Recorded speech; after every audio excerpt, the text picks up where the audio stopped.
आइए जानते हैं शरद पूर्णिमा के विषय में कुछ रोचक जानकारियाँ। तो शरद पूर्णिमा आश्विन मास की पूर्णिमा तिथि को मनाया जाता है। शास्त्रों की मान्यता के अनुसार जो चंद्रमा है वह अपनी पूर्ण 16 कलाओं के साथ इस दिन उदित होते हैं और यह विशेष दिन वर्ष में एक ही बार आता है, इसलिए यह दिन अत्यंत महत्वपूर्ण होता है।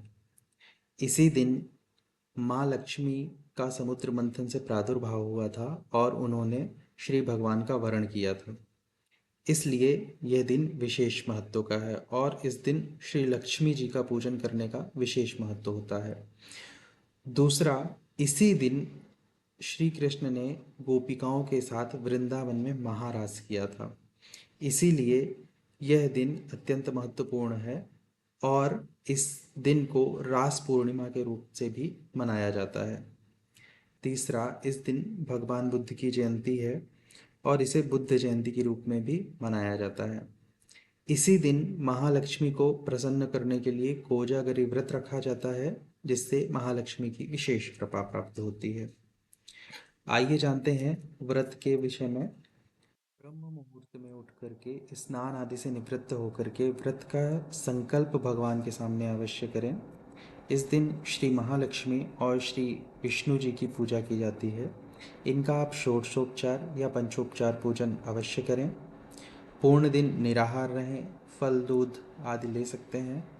रात्रि में चंद्रमा उदित होने के बाद आपको चंद्रमा को अर्घ्य प्रदान करना है।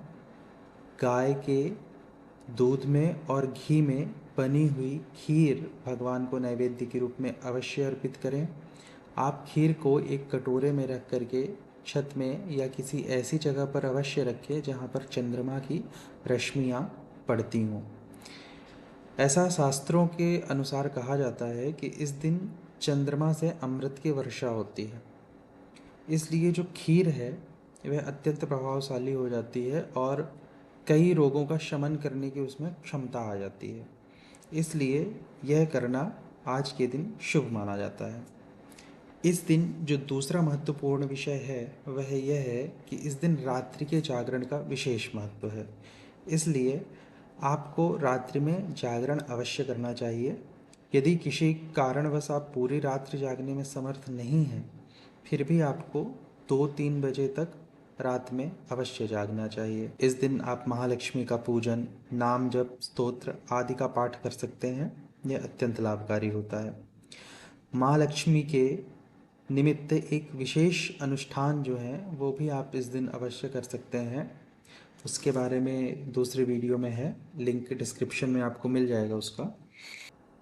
यदि आपकी कुंडली में चंद्रमा से जनित किसी भी तरीके से कोई समस्या है, कोई दोष है, चंद्रमा नीच का है, शुभ फल नहीं दे रहा है, अशुभ ग्रहों के साथ में बैठा हुआ है, तो शरद पूर्णिमा का व्रत करने से महालक्ष्मी का और भगवान विष्णु की तो विशेष कृपा आपको प्राप्त अवश्य होगी। आपका चंद्रमा से जनित जो दोष है वह भी इस दिन चंद्रमा की पूजा से अवश्य नष्ट हो जाता है। इस विशेष दिन से आप माँ लक्ष्मी के निमित्त कोई अनुष्ठान, मंत्र, जप आदि का संकल्प भी कर सकते हैं, जिसे आप दीपावली तक अर्थात आज से लेकर के 15 दिन तक आप पूर्ण करें, या इसे आप शरद पूर्णिमा से लेकर के देव उठनी 11 तक पूर्ण करें, जो कि 30 दिन में आप पूर्ण कर सकते हैं। तो इस विशेष तिथि का लाभ आप अवश्य उठाएं। जय श्री राम।